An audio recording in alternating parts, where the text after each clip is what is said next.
अरे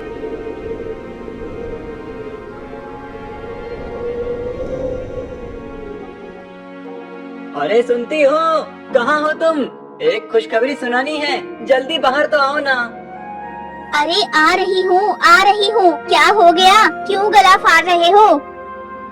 अरे बात ही कुछ ऐसी है, मुझे काम मिल गया। हाँ तो उसमें क्या हुआ? 10-15 दिन काम मिलता है और फिर 1 महीने तक खाली बैठे रहते हो। घर तो मेरी ही वजह से चलता है, वरना रोज खाना तक नसीब नहीं होता। हाँ, पर जो मुझे अब काम मिला है वो 10 से 15 दिन का काम नहीं है, पूरे 3 महीने का काम है। और इस बार मुद्राएं भी थोड़ी ज्यादा मिलेंगी। ऐसा कौन सा काम मिल गया जी, जो 3 महीने तक काम करना है? हमारे गांव में एक राम मंदिर है, पर बजरंग बली का मंदिर नहीं है, तो एक बहुत बड़ा मंदिर बनाया जा रहा है बजरंग बली का। अरे वाह, ये तो बहुत ही खुशी की बात है जी। इसी खुशी में आज मैं खीर बनाती हूँ। खीर? यहाँ 2 वक्त का खाना नसीब नहीं होता और तुम खीर बनाने की बात कर रही हो?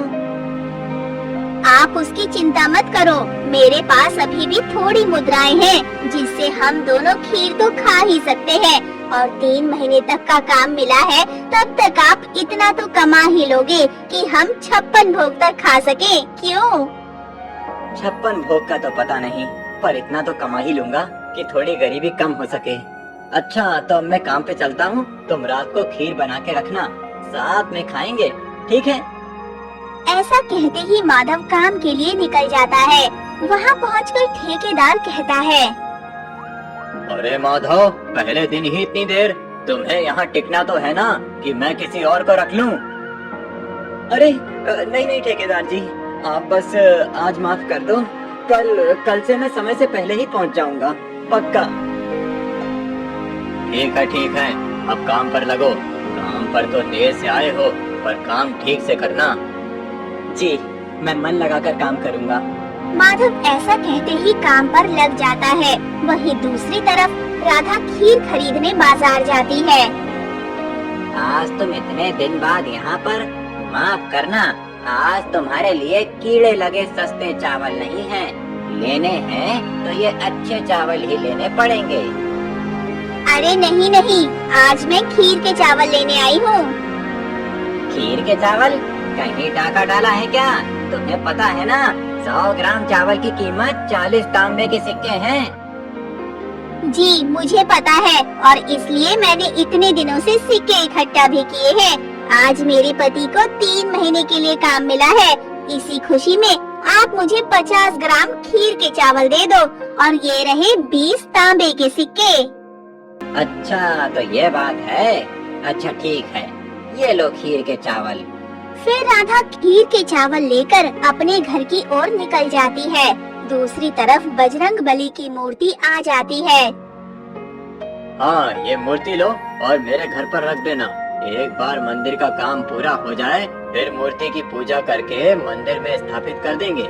पर याद रखना, ये मूर्ति बहुत कीमती है, कुछ होना नहीं चाहिए। जी ठेकेदार जी, जैसा आप कहें। माधव उस मूर्ति को ले जा ही रहा था कि बीच में एक केले के छिलके पर फिसल जाता है और माधव मूर्ति के साथ गिर जाता है और मूर्ति भी टूट जाती है। हे भगवान, ये क्या किया? गधे, इतनी कीमती मूर्ति तूने तोड़ दी। तुझे अंदाजा भी है तूने क्या किया है? माफ कर दीजिए ठेकेदार जी, किसी ने बीच में ही केला खाकर उसका छिलका यहीं फेंक दिया। मैंने देखा नहीं और मेरा पैर फिसल गया। इसमें मेरी कोई गलती नहीं है। तो क्या मेरी गलती है? हाँ, तुझे मैंने कहा था कि कीमती मूर्ति है, इसे कुछ होना नहीं चाहिए। पर तेरे जैसा मंदबुद्धि इंसान ये बात समझ ही नहीं सकता। तेरे जैसा फटीचर इंसान क्या जाने कि इस मूर्ति की कीमत क्या है। मुझे माफ कर दीजिए ठेकेदार जी, आगे से ऐसी गलती कभी नहीं होगी। आगे से तुझे काम दूंगा तो ना होगी। तुझे आज ही मैं काम से निकालता हूँ। और हाँ, ये जो मूर्ति तूने तोड़ी है उसके पैसे भी देगा, और अगर नहीं दे पाया तो तुझे और तेरी पत्नी दोनों को इस गांव से धक्के मार कर निकाल देंगे और तेरा घर भी बेच देंगे। ठेकेदार जी, मुझे माफ कर दीजिए, मुझसे गलती हो गई। मैं गरीब इंसान हूँ, मेरे पास 2 वक्त का खाना तक नसीब नहीं होता, तो भला मैं इस मूर्ति के पैसे कैसे दे सकता हूँ? वो सब मैं नहीं जानता। मैं तुझे 1 महीने की मोहलत देता हूँ। अगर मेरे पैसे नहीं दे पाया तो समझ लेना, अब उठ और यहाँ से निकल जा। और जब तक पैसे ना आ जाएं, तब तक अपनी ये मनहूस शक्ल मत दिखाना, समझा? ये क्या हो गया मुझसे? मेरी पत्नी को जब मैंने कहा था कि काम मिल गया है तो कितनी खुश थी, और अभी तो बेचारी मेरे लिए खीर बना रही होगी इस आस में कि मैं घर पैसे लेकर आऊंगा और हम दोनों साथ में खीर खाएंगे। पर अब सब बर्बाद हो गया। भगवान, ये आपने क्या किया? मेरे ही साथ ऐसा क्यों किया? भगवान, आखिर मैंने अपने जीवन में ऐसे कौन से पाप किए हैं जो आपने मुझे आज ये सिला दिखाया है? मैंने आज तक नशा नहीं किया, ना कभी किसी के साथ गलत किया, और ना ही किसी का अहित चाहा। मैं तो बस अपनी पत्नी के साथ खुशी से 2 पल जीना चाहता था, उसके साथ बैठकर खीर खाना चाहता था। पर अब तो वो खीर मेरे गले से ही नहीं उतरेगी। बेचारी कितनी खुश होगी और मेरी राह देख रही होगी, पर अब मैं क्या मुंह लेकर जाऊंगा? भगवान, अब मैं क्या करूं? भगवान, अब आप ही कुछ करो, वरना मैं यहीं अपनी जान दे दूंगा। ऐसा कहते ही माधव भगवान के सामने अपना सिर पटकने लगता है और पटकते पटकते वो बेहोश हो जाता है। दूसरी तरफ बहुत देर हो जाती है पर माधव घर नहीं लौटता। कितनी देर हो गई है, पर ये है कि अब तक नहीं आए। खीर ठंडी भी हो चुकी है। इतना भी क्या काम करना, कहीं ऐसा तो नहीं कि वो मेरे लिए कोई उपहार लेने गए हो? ऐसा ही हुआ होगा। चलो थोड़ी देर और इंतजार कर लेती हूँ। राधा इंतजार करती ही रह जाती है पर माधव नहीं आता है। वहाँ से 2 औरतें गुजर रही थी और राधा को देखकर कहती हैं, राधा किसकी राह देख रही है? कहीं अपने पति की तो नहीं, जिसे धक्के मारकर काम से निकाल दिया गया? काम से निकाल दिया गया? ये क्या कह रही हो बहन? अरे तुम्हें नहीं पता क्या? अब तक तो पूरे गांव को पता चल गया है कि तुम्हारे पति ने बजरंग बली की कीमती मूर्ति को तोड़ दिया था और इसीलिए उसे काम से निकाल दिया गया है और कीमत भी चुकाने के लिए बोला है। तुम्हारे तो भाग्य ही फूटे हुए हैं बहन, जो तुमने ऐसे आदमी से ब्याह किया है। शांत हो जाओ, अब एक शब्द और नहीं। कुछ भी कह लो, पर मेरे पति के बारे में एक शब्द नहीं सुन सकती मैं। तुम्हारा धन्यवाद जो तुमने ये बात मुझे बताई। अब तुम दोनों यहाँ से जा सकती हो। हाँ ठीक है, हमें भी कोई शौक नहीं है यहाँ रुकने का। हम तो बस तुम्हारी भलाई के बारे में ही बोल रहे थे। ऐसा कहते ही वे दोनों वहाँ से चली जाती हैं और राधा माधव का रात भर इंतजार करती रहती है और सुबह हो जाती है पर माधव नहीं आता है। तभी माधव को एक सपना आता है।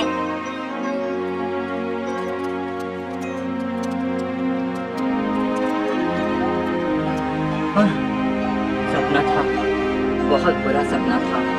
माना कि ठेकेदार जी ने मुझसे बदतमीजी से बात की, लेकिन मुझे उनके बारे में ये सब नहीं सोचना चाहिए था। मैं ऐसा घटिया सपना देख भी कैसे सकता हूँ? अरे बेटा, तुम यहाँ पर क्या कर रहे हो? रात भर यहीं पर सोए थे क्या? हाँ पंडित जी, वो थोड़ी आंख लग गई थी। लेकिन बेटा, तुम्हें यहाँ नहीं होना चाहिए। तुम्हारी पत्नी रात से ही परेशान है, तुम्हारी प्रतीक्षा कर रही होगी। पर पंडित जी, घर जाके भी मैं क्या करता, कैसे मुंह दिखाता? हाँ, मैंने सुना तुम्हारे बारे में। कल तुम्हारे साथ बहुत बुरा हुआ, किंतु तुम चिंता मत करो, क्योंकि पता चला है कि कल जिस केले के छिलके पर तुम्हारा पैर फिसला था, वो केले का छिलका ठेकेदार ने ही खाकर फेंका था। और इस विषय में मुखिया जी और बाकी सब बातचीत कर रहे हैं। देखना, बात तुम्हारे ही पक्ष में आएगी। आप सच कह रहे हैं पंडित जी। अगर ऐसा है तो भगवान ने मेरी सच में सुन ली। हे भगवान, तेरा लाख लाख शुक्र है। अच्छा पंडित जी, आपने कहीं आग लगी हुई देखी क्या किसी के घर पर? नहीं बेटा, आग तो कहीं नहीं लगी है। मैं अभी ठेकेदार के घर के रास्ते से आ रहा था, पर मुझे तो ऐसा कुछ नहीं दिखा। पर तुम ये क्यों पूछ रहे हो बेटा? नहीं पंडित जी, वो मुझे एक सपना आया था कि ठेकेदार के घर पर आग लगी है, इसीलिए मैंने पूछा। अरे जल्दी चलो रे, जल्दी चलो, ठेकेदार के घर पर आग लग गई है। ये देखो गांव वालों, ये मनहूस माधव ही है जिसने मुझसे बदला लेने के लिए मेरे घर पर आग लगाई है। तू तो नहीं बचेगा, तूने मेरे घर पर आग लगाई है ना, अब देख मैं तेरे साथ क्या करता हूँ। नहीं ठेकेदार जी, मैंने ये सब नहीं किया, मैं तो मंदिर में सो रहा था। क्या तेरा घर नहीं है क्या जो तुम मंदिर में सो रहा था? अब पकड़ा गया है तो बहाने बना रहा है। हाँ, खुद की गलती दूसरों पर मत ठोको ठेकेदार। अरे मुखिया जी, आप नहीं जानते ये माधव कितना बड़ा दुष्ट है। इसने कल मूर्ति तोड़ दी और जब मैंने इसे काम से निकाल दिया तो इसने बदला लेने के लिए मेरे घर पर आग लगा दी। मुझे पता है कि किसने किया है, तुम ही हो जो कल केले को खाकर कचरे में फेंकने के बजाय बीच रास्ते में फेंक दिया। और ये बेचारा मूर्ति लेकर जा रहा था, तुम्हारे फेंके हुए केले के छिलके पर फिसल गया और तुम खुद की गलती मानने की जगह इस बेचारे पर आरोप पे आरोप लगाए जा रहे हो। पर मुखिया जी, आप समझ नहीं रहे हैं। देखो, तुम्हारी वजह से पहले ही बहुत नुकसान हो चुका है। मैं तुम्हें मंदिर के काम से हटा रहा हूँ और किसी और ठेकेदार से ये काम करवा लूंगा। ये आप अच्छा नहीं कर रहे हैं मुखिया जी। तुम मुझे धमकी दे रहे हो क्या? तुझे तो मैं बाद में देख लूंगा माधव। तुम चिंता मत करो माधव, अब तुम्हें पैसा देने की भी जरूरत नहीं है। अब तुम घर जाओ, घर से तुम्हारी पत्नी तुम्हारा इंतजार कर रही है, परेशान हो रही होगी। अब जाओ। आपका धन्यवाद मुखिया जी, अब मैं चलता हूँ।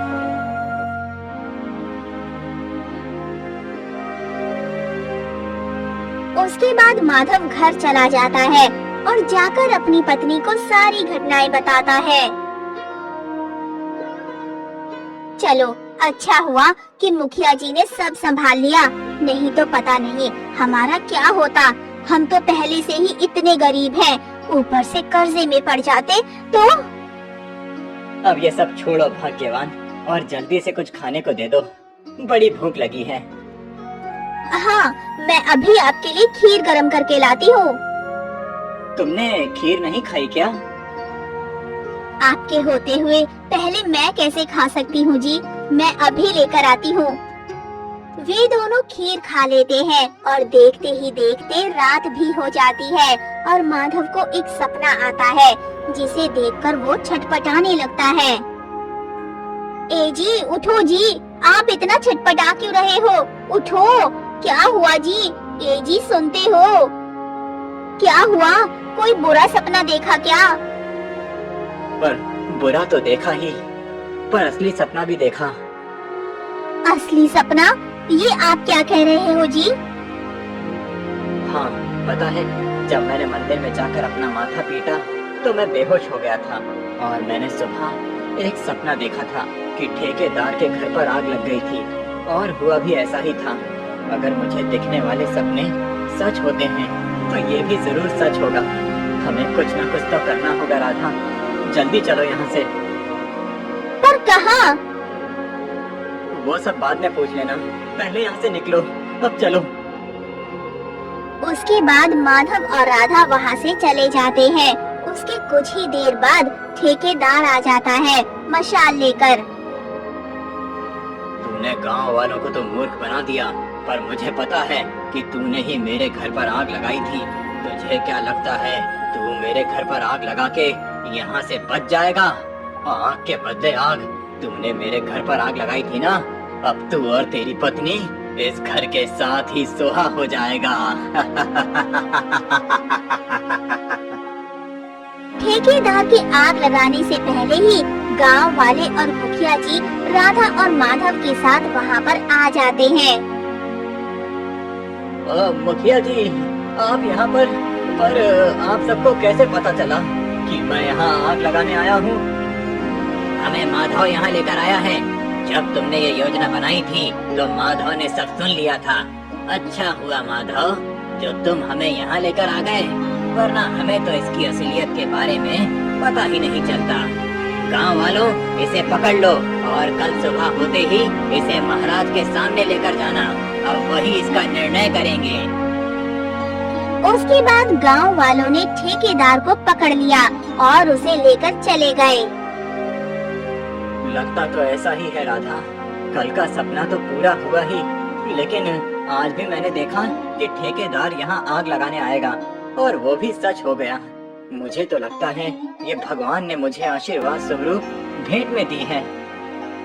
भगवान का लाख लाख शुक्र है कि आग लगने से पहले ही आपको सपना आ गया और आपने सब सुलझा लिया, नहीं तो क्या से क्या हो जाता। अब उसकी चिंता मत करो, अब सब ठीक है। अब चलो चलकर सो जाते हैं, क्या पता फिर कोई सपना आ जाए। अब तो मैं भविष्य देख सकता हूँ, तो अब मेरा तो सोना अत्यंत महत्वपूर्ण है। उसके बाद दोनों जाकर सो जाते हैं।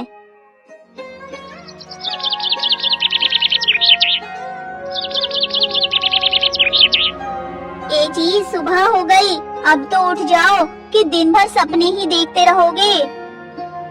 कितना अच्छा सपना देख रहा था और तुम हो कि देखने ही नहीं देती।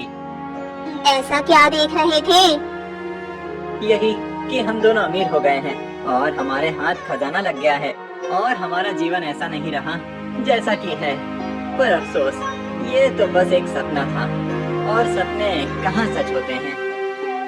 तो क्या अब हम सच में अमीर हो जाएंगे? अमीर? ये कैसी बात कर रही हो राधा?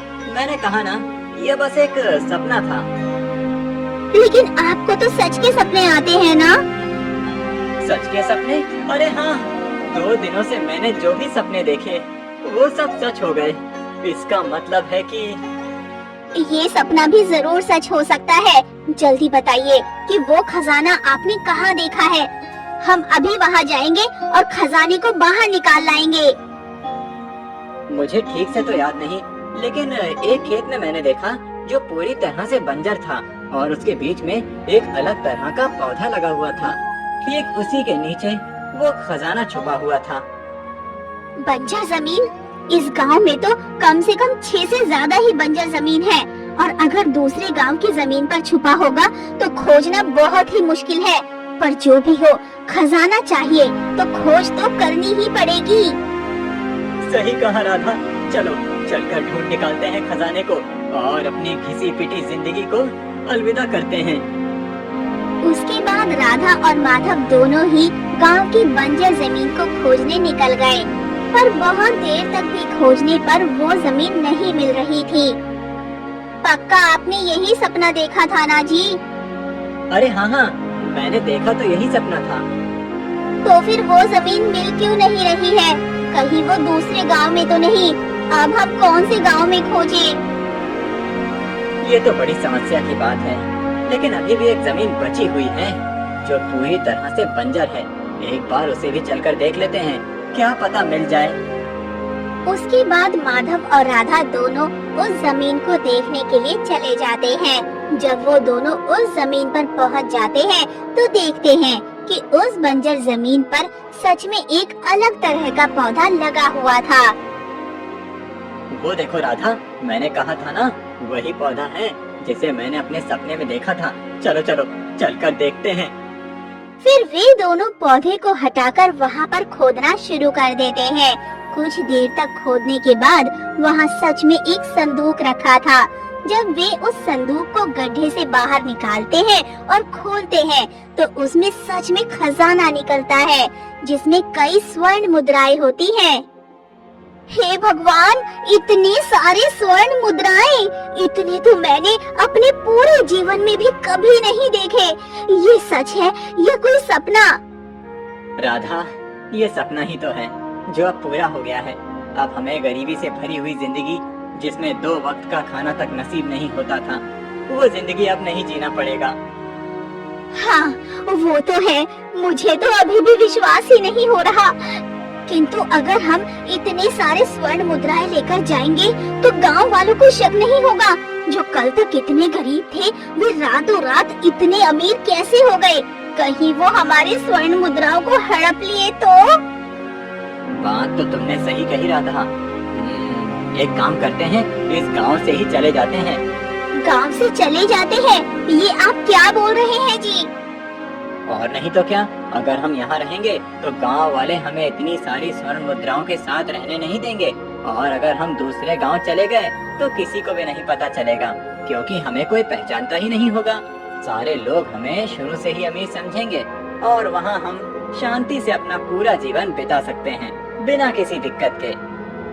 ऐसा कहते ही वे दोनों उस खजाने को लेकर दूसरे गांव जाने लगते हैं, ये सोचकर कि अब वो अपना जीवन खुशी से अमीरों वाली तरह से बिताएंगे।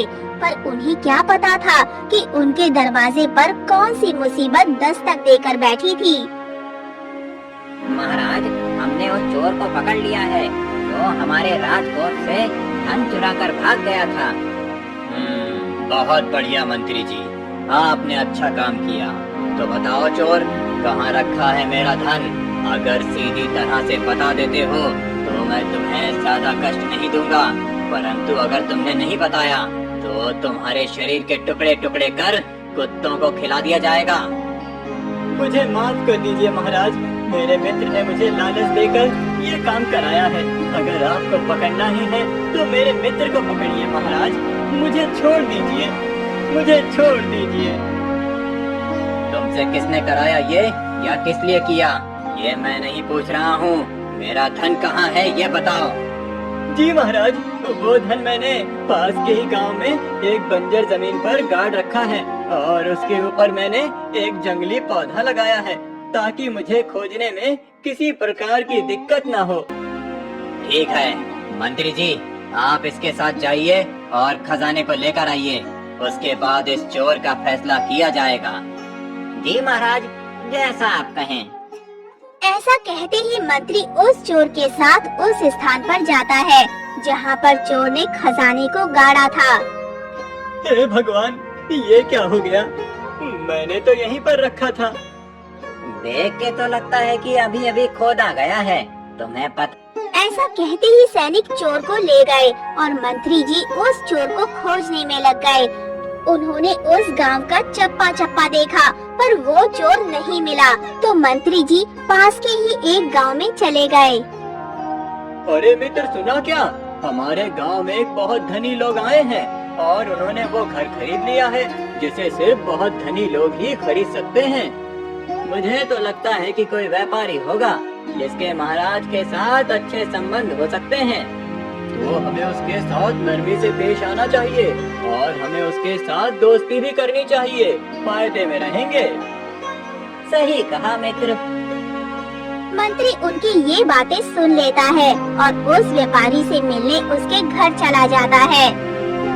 जी कहिए महाशय, आप कौन हैं और हमसे क्या काम है? मैं तो बस महाराज का सेवक हूँ। मुझे पता चला है कि आपके पास बहुत सारा धन है और आप एक व्यापारी भी हैं, तो हमारे महाराज ने बस अपने समझौते के लिए आपको बुलाया है। अरे नहीं नहीं मंत्री जी, मैं कोई व्यापारी नहीं हूँ। ये तो मेरा पुश्तैनी खजाना है जो मेरे दादा परदादा के हैं। उन्होंने इतनी मेहनत की और इतना सारा धन बचा के रखा आने वाले भविष्य के लिए, बस और कुछ नहीं। तो क्या आप यहाँ व्यापार नहीं करने वाले? अगर आप यहाँ व्यापार करेंगे तो और भी पैसे कमा सकते हैं। आपने सुझाव तो अच्छा दिया है मंत्री जी, पर अभी नहीं, इस बारे में मैं किसी और दिन सोचूंगा। अच्छा, तो क्या मैं आपके पुश्तैनी खजाने को देख सकता हूँ क्या? वो क्या है ना कि महाराज सामने वाले की हैसियत से कर लगाते हैं। आपके पास ज्यादा पैसे होते हैं तो आपको ज्यादा कर्ज देना पड़ता है, परंतु वो सुविधाएं भी आपको दी जाएंगी जो अन्य व्यक्तियों को नहीं दी जाती हैं। बस इसीलिए मुझे आपका खजाना देखना है। जी, अगर ऐसी बात है तो आप मेरा खजाना देख सकते हैं। तो मेरा शक बिल्कुल सही निकला।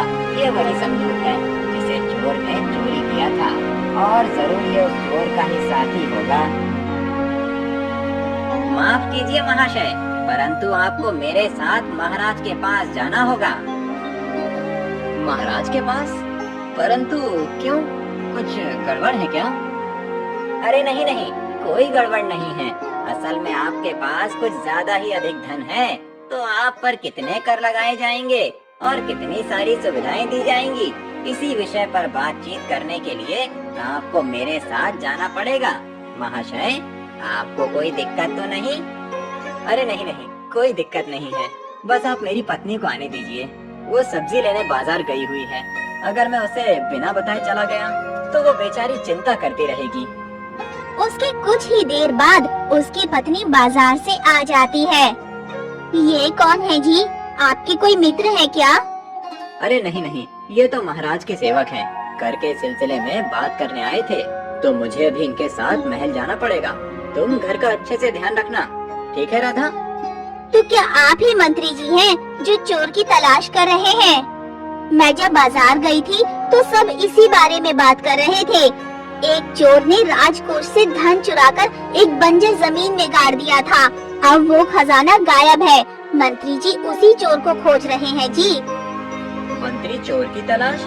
ये क्या बोल रही हो राधा? तो क्या हमें जो खजाना मिला था वो चोरी का था? तो तुम दोनों को पता ही चल गया। देखो, अब भागने का कोई फायदा नहीं है। अब तुम नहीं बच सकते, इसीलिए अच्छा यही होगा कि चुपचाप मेरे साथ महल चलो। देखिए मंत्री जी, इसमें मेरे पति की कोई गलती नहीं है। उन्होंने खजाने को नहीं चुराया। हमें तो खजाना गड़ा हुआ मिला है, तो हमने ले लिया। हमसे बहुत बड़ी भूल हो गई मंत्री जी, हमें माफ कर दीजिए। मैं तुम्हें मूर्ख दिखता हूँ क्या? वो जमीन तुम्हारी थी ही नहीं, तो फिर तुम उस जमीन में क्यों जाओगे और खोद के देखोगे? जिसे पता ना हो कि खजाना कहाँ है, वो नहीं ढूंढ सकता। ऐसा हो ही नहीं सकता कि तुम्हें पता ना हो, और तुम्हें पता तभी हो सकता है जब तुम चोर के साथ मिले हुए हो। मंत्री जी, ये सब मेरा करा धरा है। इसमें मेरी भोली पत्नी को कुछ नहीं पता। आप कृपया करके इसे जाने दें और मुझे लेकर जाएं। अगर ऐसा है तो ठीक है, तुम ही चलो मेरे साथ। महाराज, ये रहा वो चोर जिसके साथ मिलकर उस चोर ने संदूक चुराया था। तो तुम हो वो? सैनिकों, उस चोर को यहाँ लेकर आओ। क्या यही है वो जिसके साथ तुमने मिलकर चोरी की थी? जी महाराज, यही है वो मेरा मित्र। इसकी लंबाई और कद-काठी उसी के जैसी है, और वो आंखें भी वैसी ही है महाराज। तुम्हें इस बारे में कुछ कहना है क्या? नहीं महाराज, मैं बस इतना ही कहूँगा कि इसमें मेरी पत्नी का कोई हाथ नहीं था। वो तो बेचारी मासूम है, उसे इन सब मामलों में मत घसीटिएगा महाराज। ठीक है सैनिकों, इन दोनों को ले जाओ और डाल दो हमेशा हमेशा के लिए कारागार में। एक बात बताओ चोर भाई, तुमने मुझे अपना साथी क्यों बताया? ये क्या कह रहे हो मित्र? तुमने मेरे साथ मिलकर चोरी की तो मैं तुम्हारा ही नाम लूंगा। पर मैं तो तुम्हें जानता ही नहीं। तो मैं कौन सा तुम्हें जानता हूँ मित्र? ये लोग अपने आप को बहुत ही होशियार समझते हैं, पर एकदम मूर्ख हैं। मैंने जो कहा उसे ही सच मान बैठे। मैंने तो बस इन्हें गुमराह करने और इन्हें परेशान करने के लिए ये झूठी कहानियाँ बनाई। असल में तो मेरा कोई साथी नहीं है। तो इसका मतलब तुमने झूठ कहा ताकि वो तुम्हारे दूसरे साथी को खोजने के लिए दिन रात परेशान रहे। और नहीं तो क्या, पर पता नहीं तुम इन चक्करों में कैसे फंस गए। और उससे भी हैरानी की बात, तुम्हें कैसे पता चला कि मैंने खजाना कहाँ रखा है? हाँ, मैं कहूँगा तब भी तुम विश्वास नहीं करोगे, इसीलिए जाने दो। अरे क्यों नहीं करूँगा? ये लोग बेवकूफ हैं, मैं नहीं। तुम कहो तो सही। मुझे सपने आते हैं जिसमें मैं भविष्य देख सकता हूँ। फिर माधव ने उसे पूरी बात बताई। चोर ये बात आश्चर्य से सुनने लगा और कहता है, भविष्य वाले सपने? ये क्या बकवास कर रहे हो? भला ऐसा भी कभी हो सकता है क्या? तुम्हारी बातों का विश्वास करना सच में बहुत मुश्किल है मित्र, पर तुम मुझे बहुत सीधे साधे लगते हो। अपनी पत्नी को बचाने के लिए तुमने झूठा आरोप भी अपने ऊपर ले लिया, इसीलिए मैं तुम पर विश्वास कर लेता हूँ। अरे ये क्या मित्र, तुम ठीक तो हो ना? उठो मित्र उठो, ये क्या हो रहा है तुम्हें? नहीं, ऐसा नहीं हो सकता, ऐसा नहीं हो सकता। क्या नहीं हो सकता है? तुमने कोई बुरा सपना देखा क्या? हाँ, मैंने देखा कि महाराज की जान खतरे में है। उन्हें शरबत में जहर दिया गया है और वो पीकर वो मर जाते हैं। मुझे कुछ न कुछ करना पड़ेगा, नहीं तो महाराज के प्राण जा सकते हैं। अरे तो तुम क्यों इतना डर रहे हो? प्राण तो महाराज के संकट में है ना, तुम्हारे तो नहीं। महाराज के प्राण मेरे प्राण हैं। अगर महाराज को कुछ हो गया तो ये राज्य बहुत संकट में आ सकता है। तुम नहीं समझोगे। सैनिकों, सैनिकों, उठो। और फिर क्या हो गया कि वो चिल्ला रहा है इतनी रात को? पानी खत्म हो गया क्या? पानी नहीं खत्म हुआ है, महाराज के प्राण खतरे में हैं। क्या कहा? महाराज के प्राण खतरे में हैं? और तुझे कैसे पता चल गया? कोई सपना देखा क्या? वो मैं बाजार में किसी को कहते हुए सुना था कि महाराज को जहर देने वाले हैं उनके शरबत में। तुझे हम कोई मूर्ख लगते हैं? अगर बाजार में तूने ऐसा सुना तो तभी क्यों नहीं कहा? अभी क्यों कह रहा है? छोड़ दे भाई, ये तेरी बात नहीं समझेंगे। बोल कर कोई फायदा नहीं है, सो जा। पर महाराज, देख भाई, तू जो कर सकता था तूने वो किया। इससे ज्यादा तू कुछ नहीं कर सकता। अब सो जा।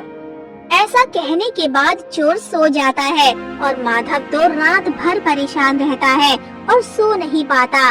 सुबह होने के बाद माधव को महाराज के पास बुलाया जाता है। महाराज, आप जिंदा हैं? तो क्या तुम चाहते हो मैं मर जाऊं? नहीं महाराज, वो तो बस मुझे एक बुरा सपना आया था, इसीलिए। यही ना कि हमें किसी ने जहर देकर मार डाला? हाँ महाराज, पर आपको कैसे पता? जब कल हमने तुम्हें कारागार में डाला तो तुम्हारी पत्नी आई थी और कह रही थी कि तुम्हें सपने आते हैं जो भविष्य में होने वाली घटनाएं दिखाते हैं।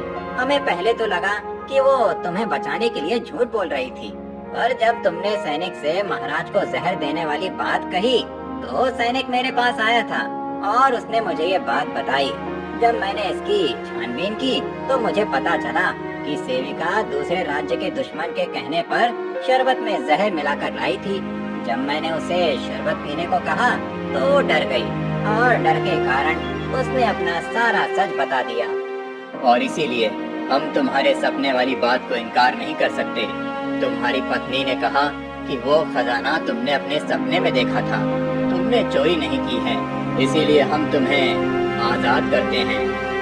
क्या आप सच कह रहे हैं? महाराज, आपका धन्यवाद कि आपने मेरी पत्नी का विश्वास किया और मुझे छोड़ दिया। सिर्फ तुम्हें ही नहीं छोड़ा है, तुमने हमारी जान बचाई है। इसीलिए वो घर जिसे तुमने हमारे राजकोष से खरीदा, वो घर हम तुम्हें इनाम के तौर पर देते हैं और तुम्हें हम एक पद भी देते हैं जहां तुम्हें मंत्री जी के साथ काम करना होगा। तुम्हारे सपनों के कारण हमारी बहुत मदद होगी। तो बताओ, क्या तुम मेरे यहाँ काम करना चाहोगे? जी महाराज, आपका कोटि कोटि धन्यवाद महाराज कि आपने मुझे इस योग्य समझा। मैं कल से ही काम पर लग जाऊंगा महाराज। अब मुझे जाने की आज्ञा दें। मुझे घर जाकर राधा को ये खुशखबरी देनी है, वो बेचारी चिंता कर रही होगी। ऐसा कहते ही माधव घर चला जाता है और राधा को सारी बात बता देता है।